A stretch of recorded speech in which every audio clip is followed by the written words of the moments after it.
Ton âme connaît déjà le chemin. Première partie. Quelle est cette décision que tu portes en ce moment et que tu n'arrives ni à prendre ni à abandonner? Réfléchis sérieusement. Pas une réponse vague, une réponse précise. Parce qu'il y en a une, et au fond, on le sait. Tu y penses peut-être tous les matins en te réveillant. Tu y as peut-être pensé au moment où tu as lancé cette vidéo.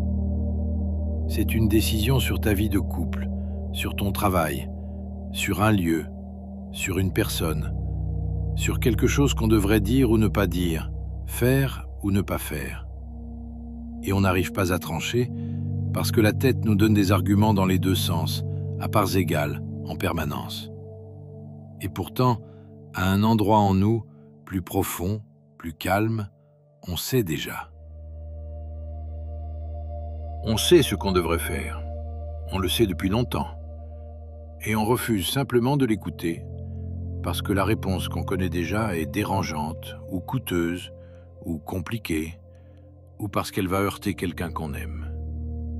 Je pense qu'on a tous ça en nous, cette part de soi qui sait et qu'on fait semblant d'avoir oublié.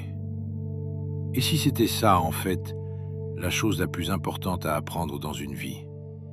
Pas accumuler de la connaissance, pas réussir, pas accomplir. Apprendre à écouter cette voix-là, qu'on étouffe depuis l'enfance et qui pourtant ne s'est jamais tue. Cette part de nous qui sait avant qu'on sache, qui voit le piège quand la tête voit l'opportunité, qui reconnaît la bonne personne avant même qu'on ait entendu sa voix. C'est ce que les anciens appelaient l'âme. Et attention, je dis l'âme, mais pas au sens religieux du terme, pas comme une chose qui s'envole quand on meurt. Je parle de l'âme dans le sens de cette zone profonde au milieu de nous qui dispose d'une information que la conscience n'a pas et qui nous parle en permanence, dans le seul langage qu'elle maîtrise vraiment, qui est celui des évidences silencieuses et des résistances inexpliquées. Avant d'aller plus loin, je voudrais te dire quelque chose qui me semble important. Tout ce que je vais te raconter dans cette vidéo, je n'en détiens aucune preuve. Personne n'en détient. L'idée que l'âme connaît un chemin, qu'elle te parle, qu'elle t'oriente, c'est une lecture du monde parmi d'autres. On peut tout expliquer autrement. On peut tout réduire à de la chimie cérébrale, à des biais cognitifs, à des projections inconscientes. Cette lecture-là existe aussi, et je trouve qu'elle est défendable. Je ne vais pas faire semblant du contraire. Mais voilà ce qui me touche. Et je te le partage en sachant très bien que je peux me tromper. Quand je regarde ma vie, quand je regarde celle des gens autour de moi, quand je lis les biographies des grands esprits du passé, je vois en permanence ce même phénomène qui revient. Une part en nous qui sait avant que la raison sache, qui guide sans expliquer, qui choisit parfois mieux que ce qu'on aurait choisi nous-mêmes. Donc je n'arrive pas, honnêtement, à croire que c'est juste un hasard ou juste de la chimie. Et je préfère, de loin, l'idée que quelque chose en nous parle. Simplement parce que c'est plus beau. Et que ce qui est beau, je crois, finit toujours par être vrai d'une façon ou d'une autre. Voilà mon avis. Tu n'es pas obligé de le partager. C'est justement ça qui le rend précieux. Le fait qu'on puisse choisir d'y croire ou pas. Si tu veux bien me suivre dans cette lecture pour les 30 prochaines minutes, je pense qu'on va voir ensemble des choses qui valent le détour. Aujourd'hui donc, on va regarder comment ton âme connaît le chemin. Pas le chemin métaphorique, le chemin concret. Les décisions que tu prends, les portes que tu ouvres, les rencontres que tu honores.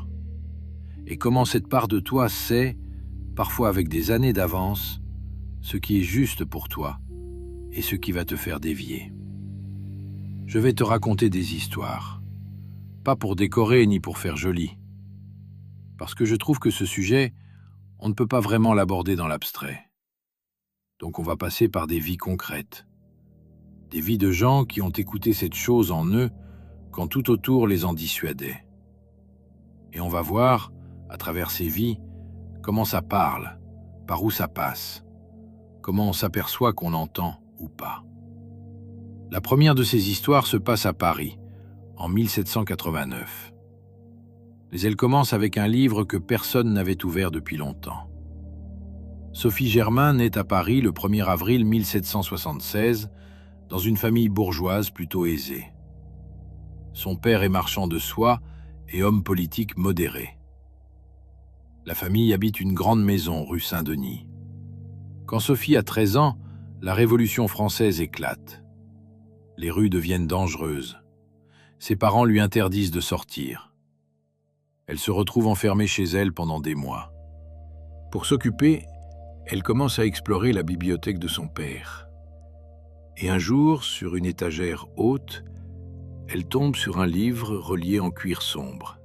C'est un ouvrage de Jean-Étienne Montuclat qui s'appelle « Histoire des mathématiques ».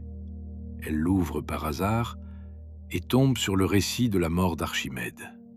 Le récit raconte que, pendant le siège de Syracuse, en 212 avant notre ère, Archimède, le grand mathématicien grec, était en train de tracer des figures géométriques dans le sable de sa cour. Un soldat romain est entré dans la maison. Archimède, absorbé dans son problème, lui a dit « Ne dérange pas mes cercles ». Le soldat l'a tué sur place. Sophie referme le livre. Elle a 13 ans et elle vient de comprendre quelque chose qu'elle n'arrive pas à formuler. Si un homme a pu être à ce point absorbé par les mathématiques qu'il a préféré mourir plutôt qu'interrompre son raisonnement, alors les mathématiques contiennent quelque chose qui mérite qu'on lui donne sa vie. Elle veut savoir quoi. Elle se met à lire tous les livres de mathématiques qu'elle trouve dans la bibliothèque. Ses parents s'en aperçoivent et lui interdisent. À l'époque, les mathématiques sont jugées dangereuses pour le cerveau des jeunes filles.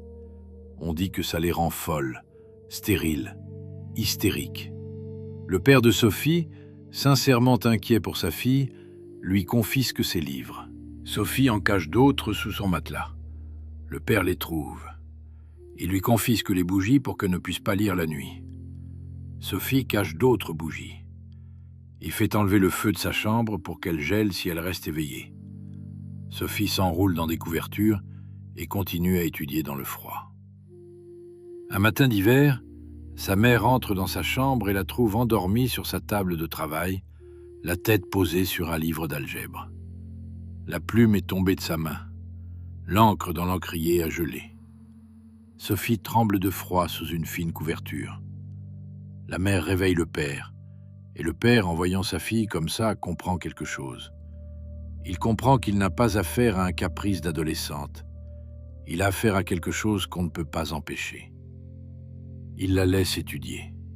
20 ans plus tard, Sophie Germain correspond avec Carl Friedrich Gauss, qui est le plus grand mathématicien d'Europe. Mais comme elle est une femme, elle signe ses lettres du pseudonyme masculin Monsieur Leblanc. Gauss lui répond, impressionné par son intelligence, croyant écrire à un jeune homme. Quand Sophie révèle qu'elle est une femme, Gauss lui écrit une lettre qui dit en substance « Vous avez prouvé que le génie n'a pas de sexe ».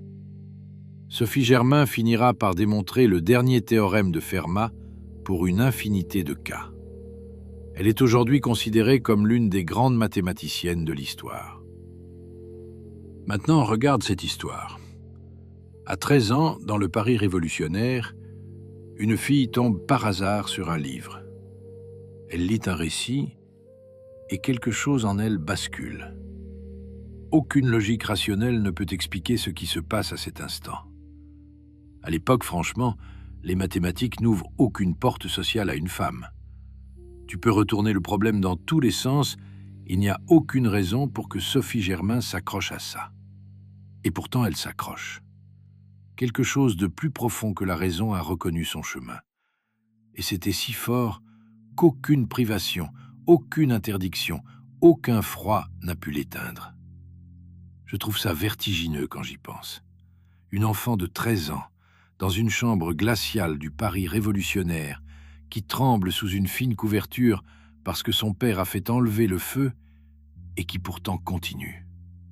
Pas pour réussir, pas pour la gloire, pas pour faire taire personne, parce qu'au fond d'elle, à une profondeur que les mots peinent à atteindre, quelque chose savait.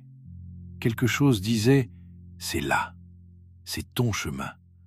Peu importe le froid, tu dois aller voir. » Et cet enfant qui tremble, 200 ans plus tard, est encore vivante dans nos manuels. Pas parce qu'elle a forcé, parce qu'elle a écouté. Et si c'était ça, cette voix qui parle en nous, depuis si longtemps, et qu'on a appris à étouffer pour pouvoir avancer dans le monde tel qu'il est? Je pense vraiment qu'on a tous une Sophie Germain à l'intérieur. Pas dans le sens où on serait tous des génies mathématiques en puissance, ce serait absurde. Mais dans le sens où chacun de nous a quelque part une reconnaissance silencieuse qui n'attend que de pouvoir s'exprimer. Pour certains, c'est un art, pour d'autres, c'est un lieu, pour d'autres, une personne, pour d'autres, une cause. Quelque chose qui nous appartient en propre et que personne d'autre ne pourra jamais déposer dans le monde à notre place. C'est ça, le pouvoir de cette voix qu'on a en nous. Elle peut faire tenir une jeune fille toute une vie dans le froid, contre toute sa famille, contre toute la société de son époque. Elle peut faire tenir n'importe qui dans des conditions qu'aucune raison ne tiendrait. Pas par entêtement, par fidélité à quelque chose qu'on a reconnu et qu'on ne peut plus oublier. Notre âme, donc, elle ne nous propose pas un chemin comme on nous proposerait un menu au restaurant. Elle nous le révèle à travers des reconnaissances, c'est-à-dire qu'on tombe sur quelque chose, un livre, une personne, un lieu, une situation, et soudain ça résonne en nous avec une force que rien d'extérieur ne justifie. Et cette reconnaissance, une fois qu'elle a eu lieu, on peut difficilement l'effacer. On peut résister, on peut faire semblant d'avoir oublié, on peut suivre la route que tout le monde nous désigne pendant des années. Mais quelque part en nous, quelque chose continue à savoir et à attendre patiemment qu'on revienne.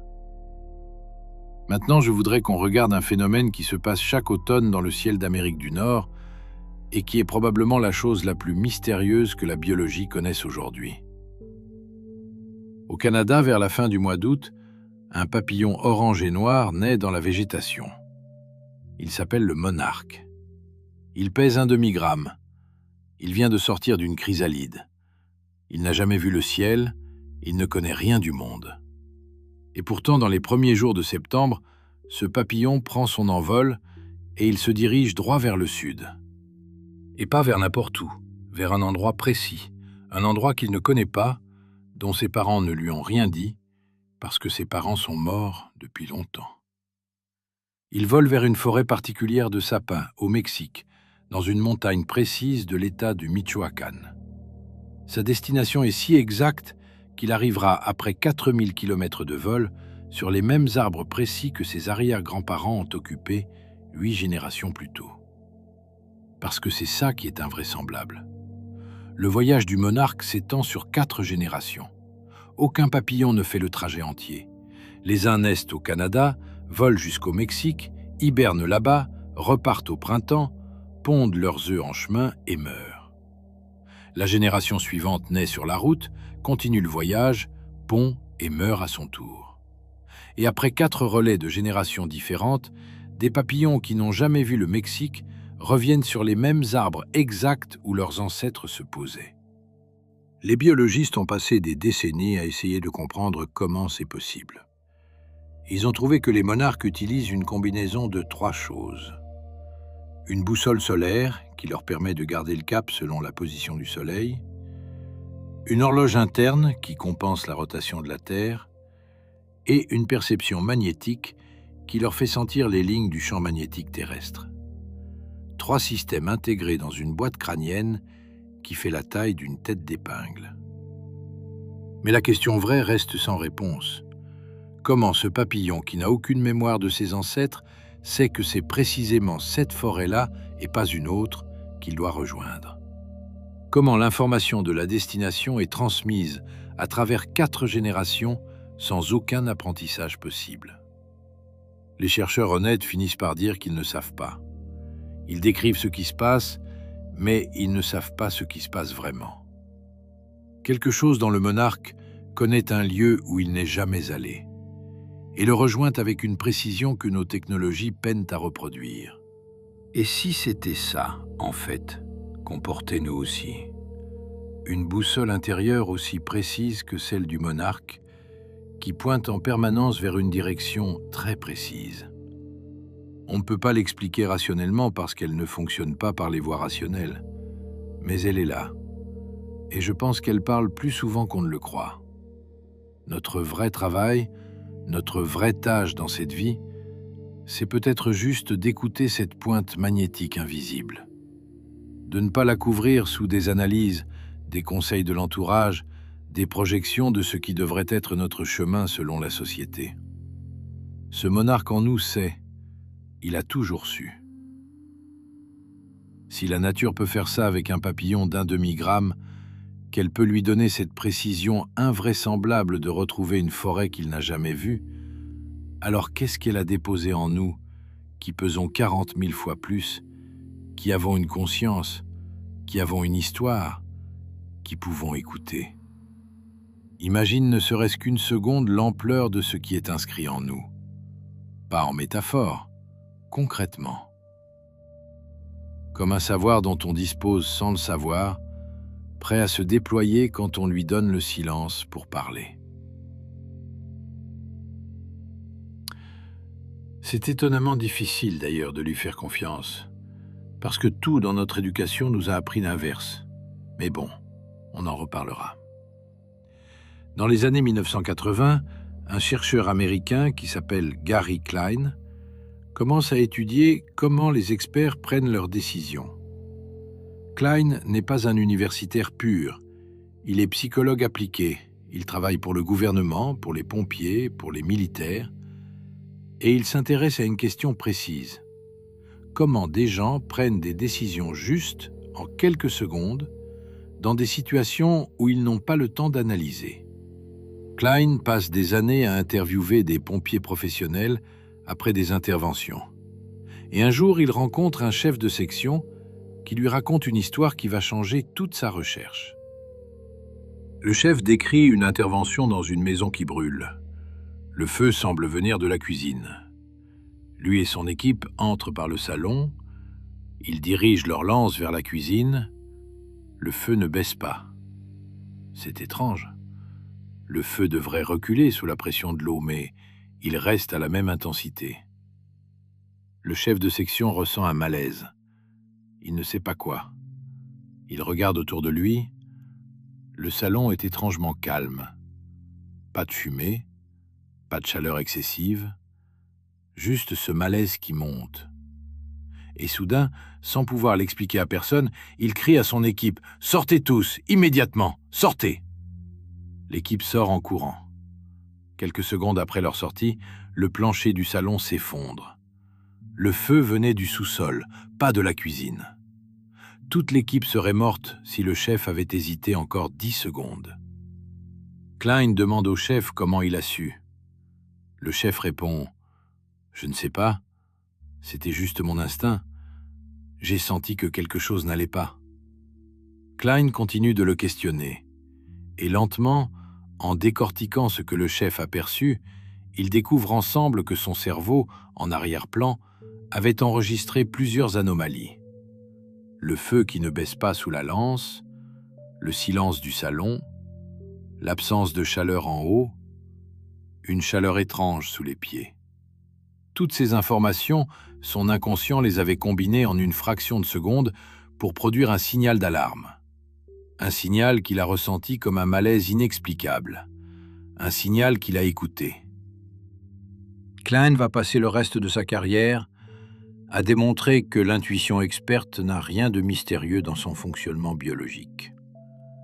C'est de la reconnaissance de patterns ultra rapides. Mais la conclusion philosophique de ses recherches est troublante. Ceux qui ignorent ce type de signal, qui exigent une explication rationnelle avant d'agir, ces gens-là prennent souvent des décisions plus mauvaises que ceux qui écoutent leur malaise. Henri Bergson, à sa façon, avait déjà décrit ça un siècle plus tôt. Il distinguait la connaissance par analyse qui prend du temps et qui procède par étapes, et la connaissance par intuition, qui arrive en une seconde et qui saisit l'ensemble. Bergson disait que les deux sont nécessaires, mais que la civilisation moderne a privilégié l'analyse au détriment de l'intuition, et que cela nous appauvrit énormément. Bergson a reçu le prix Nobel de littérature en 1927. C'était l'un des philosophes les plus respectés de son temps. Et il disait que nous portons en nous une faculté de connaissance directe que nous avons dressée à se taire. Notre âme, donc, c'est cette faculté. Et elle nous parle exactement comme le chef de section dans la maison qui brûlait. Elle ne nous donne pas les raisons, elle nous donne le malaise, ou son contraire qui est l'évidence calme. Et c'est à nous d'apprendre à reconnaître ce langage avant d'avoir compris pourquoi. Bon, je sais, ça paraît contre-intuitif. Tout notre système éducatif nous apprend à exiger des raisons avant d'agir. Mais le truc, c'est que dans certaines situations, le moment où les raisons arrivent, c'est déjà trop tard. Le chef de section avait 10 secondes.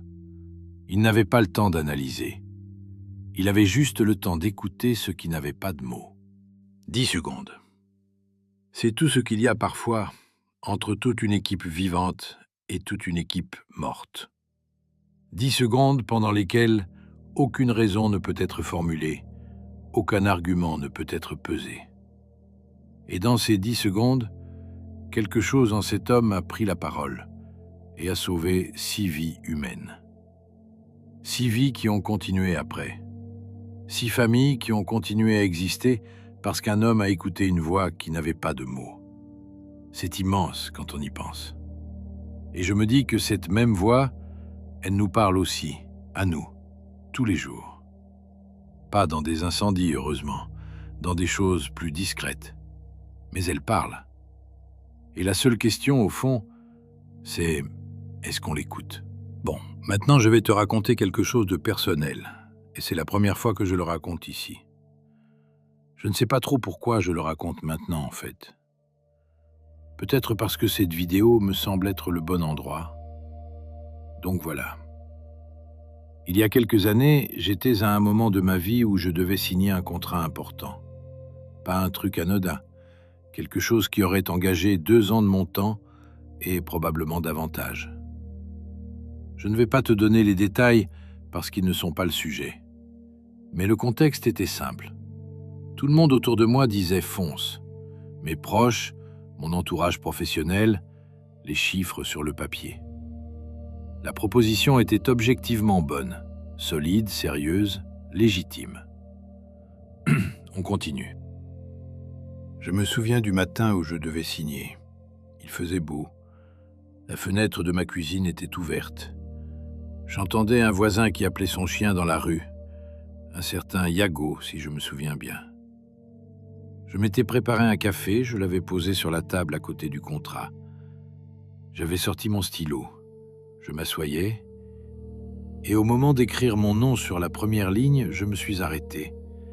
Pas une grande hésitation, juste une seconde de trop. Une seconde pendant laquelle quelque chose en moi, sans s'expliquer, a refusé d'avancer. J'ai regardé le contrat, j'ai posé le stylo. Et j'ai senti, sans pouvoir expliquer, que je ne devais pas signer. Pas ce jour-là, peut-être jamais. Quelque chose en moi, profondément, refusait. Et ce refus n'avait pas de mots. Il avait juste cette qualité étrange d'évidence calme, une certitude tranquille qui ne discutait pas, et une envie pressante d'aller marcher dehors. J'ai mis le contrat dans un tiroir, je suis sorti.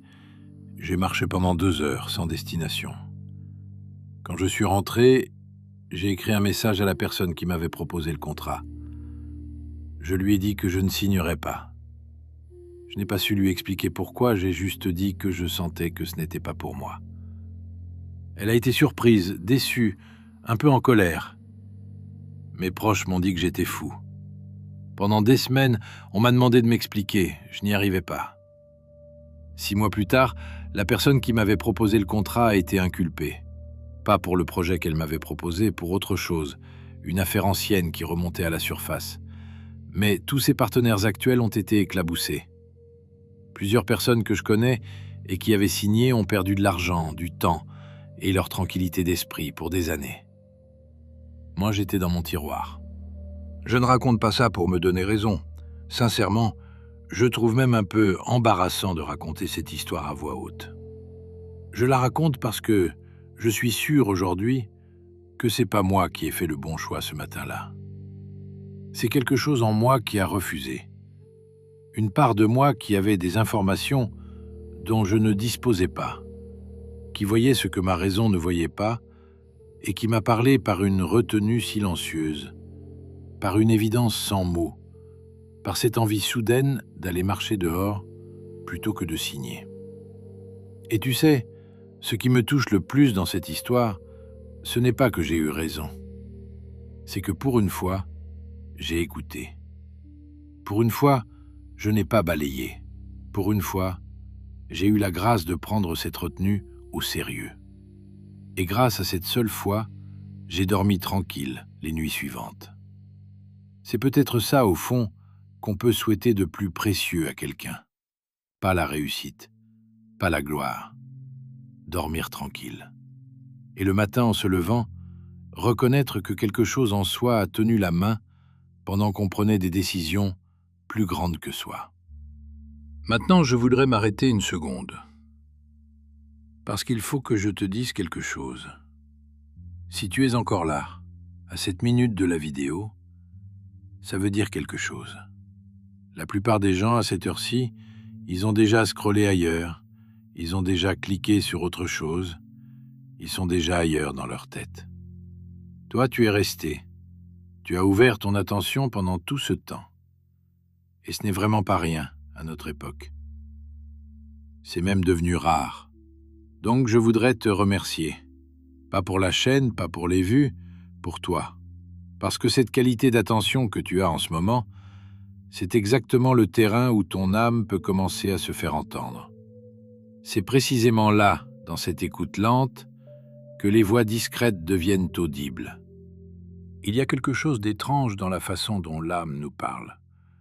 Elle nous dit oui ou non, mais elle ne nous montre jamais la route entière.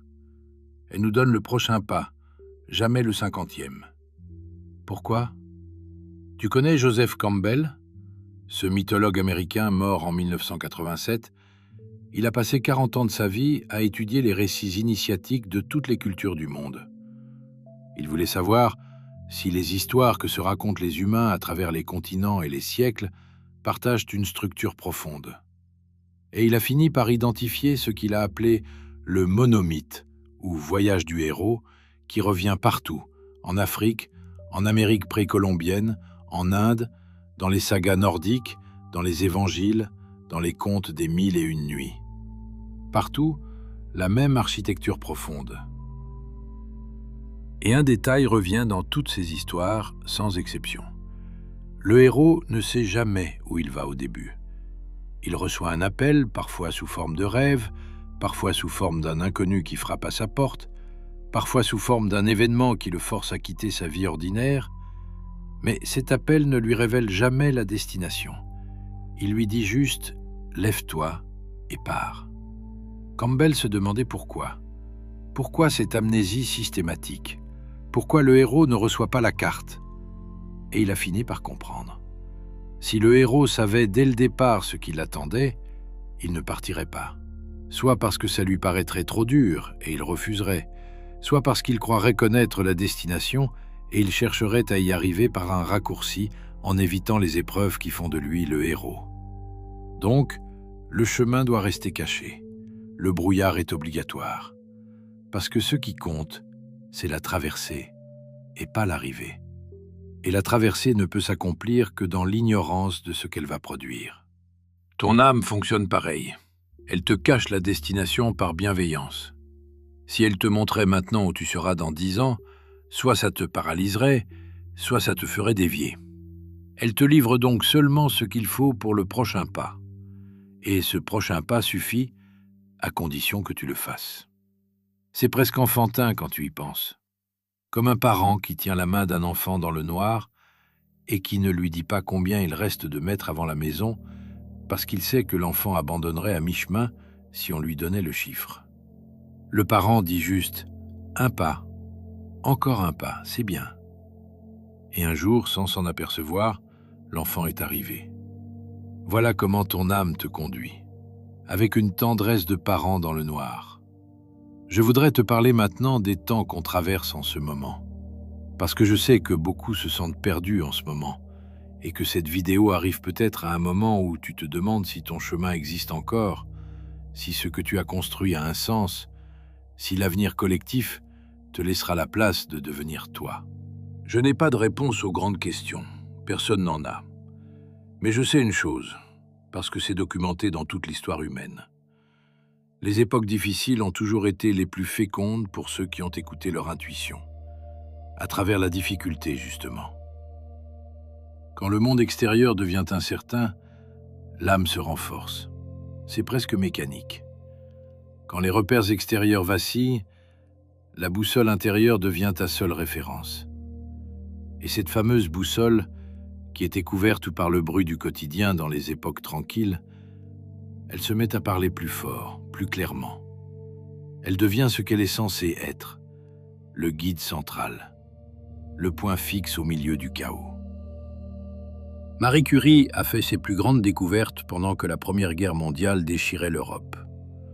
Henri Bergson a écrit ses œuvres les plus profondes pendant les années 1920 et 1930, au milieu de l'effondrement des certitudes occidentales. Joseph Campbell a écrit Le héros aux 1000 visages en 1949, sortant à peine d'une guerre mondiale. Ce qui pousse ces vies, c'est pas la facilité du contexte, c'est l'écoute de leur direction intérieure, malgré le contexte. Et plus le contexte est dur, plus l'écoute devient claire. C'est un paradoxe que tu peux observer dans ta propre vie. Les meilleures décisions que tu as prises, tu les as souvent prises dans les moments les plus difficiles. C'est pas par hasard. La difficulté a un effet de loupe sur ta vraie nature. Donc, si tu te sens secoué en ce moment, accueille-le. Sans masochisme, sans faire semblant que ça ne fait pas mal, mais avec la connaissance secrète que ce qui te secoue est en train de te tailler vers ce que tu es. Tout ce qui s'écroule autour de toi en ce moment, ce sont les pièces qui n'étaient pas vraiment toi. Tout ce qui tient, c'est toi. Et ce qui tient dans la tempête, c'est exactement ce que tu es venu déposer dans cette vie. Garde cette image en toi pour les jours difficiles. La tempête ne détruit pas l'arbre qui tient bien dans la terre, elle nettoie, elle enlève tout ce qui n'était pas vraiment lui. Les feuilles mortes, les branches faibles, ce qui avait fini son temps. Et quand la tempête passe, l'arbre est là, plus dépouillé, plus vrai, plus lui-même. C'est ce qui est en train de se passer dans ta vie en ce moment. Tu ne le vois peut-être pas encore, mais dans 10 ans, en regardant en arrière, tu verras que cette période-là, qui te semblait être la fin de quelque chose, était en réalité le début de toi. Comment tu fais alors, concrètement, pour entendre ton monarque intérieur ? Je vais te donner une seule chose à observer pendant les prochains jours. Quelque chose de très simple, minuscule même. Tes hésitations. Pendant les 3 prochains jours, observe tes hésitations. Celles qui passent vite, qu'on remarque à peine. Cette demi-seconde où tu allais cliquer sur envoyer et tu t'es arrêté. Ce moment où tu allais accepter une invitation et tu as dit « Attends, je te confirme plus tard ». Cette pause minuscule avant de répondre à un message qui appelle pourtant une réponse simple. Ces micro-arrêts, on les vit plusieurs fois par jour et on les oublie. On les balaie sous l'étiquette « distraction » ou « fatigue ». Mais ces micro-arrêts sont précieux. Ils sont la trace visible de ton âme qui prend la parole. Brièvement, sans drame. Juste cette fraction de seconde où elle dit « Attends, je ne suis pas sûr ». Et notre époque rapide ne nous laisse jamais cette seconde. On clique, on répond, on accepte, on signe, on enchaîne. Et l'âme, qui demandait juste un instant pour vérifier, n'a pas eu le temps de s'exprimer. Donc pendant 3 jours, sois attentif à ces micro-arrêts. Quand l'un d'eux arrive, prends une seconde de plus, une seule. Ne décide pas tout de suite. Demande à voix basse à toi-même « Qu'est-ce qui m'arrête là ?» Et écoute la réponse, même vague, même incomplète. Tu vas découvrir que ces micro-arrêts contiennent presque toujours une information juste. Et qu'en leur donnant le temps de te livrer cette information, tu commences à recevoir les messages de ton âme tels qu'ils sont, sans les couvrir sous la précipitation. C'est tout. Ce n'est pas plus compliqué. 3 jours d'attention aux hésitations minuscules et tu auras ouvert un canal qui était fermé. Reviens un instant à l'image du début. Cette certitude qui s'invite en toi sans prévenir, un matin, dans la rue, devant la fenêtre. Cette voix qui n'a pas de voix et qui pourtant occupe tout l'espace. Cette idée qui revient le soir, dans la douche, en t'endormant, et qui refuse calmement de te lâcher. Cette voix-là, c'est ton âme. Et elle te dit quelque chose. Parfois non, parfois oui, parfois juste attends une seconde. Mais dans tous les cas, elle parle, elle insiste.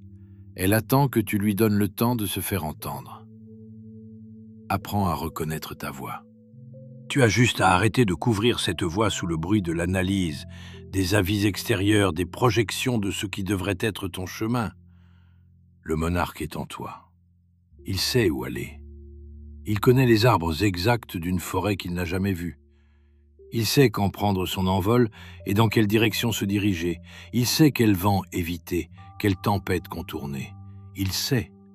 Ton seul travail, c'est de lui laisser le ciel libre. Et le ciel libre, ça veut dire arrêter de le couvrir avec 1000 raisons, arrêter de l'ignorer parce que tout le monde te dit autre chose, arrêter d'attendre une preuve que tu n'auras jamais. Tu peux faire confiance à cette retenue silencieuse qui s'installe parfois sans raison au-dessus d'une décision, à cette évidence calme qui arrive quand tu rencontres quelqu'un de juste, à cette envie soudaine de marcher dehors qui t'attrape avant les grandes décisions, à cette certitude tranquille qui s'installe sans qu'aucun argument l'ait construite. Ce sont les signaux du monarque. C'est ta direction, c'est ton chemin. Et il a toujours été là, inscrit dans ce que tu es au plus profond, attendant que tu acceptes de le suivre. Le brouillard restera devant toi. Tu ne verras jamais l'arrivée. Mais sous tes pieds, le sentier est déjà tracé. Il s'éclairera, mètre par mètre, à mesure que tu marcheras. Et un jour, en te retournant, tu verras la route entière. Tu verras chaque virage. Tu verras pourquoi tu es passé par là. Et tu verras que ton âme connaissait ce chemin avant toi depuis le premier jour. Tu peux lui faire confiance maintenant. Elle ne s'est jamais trompée.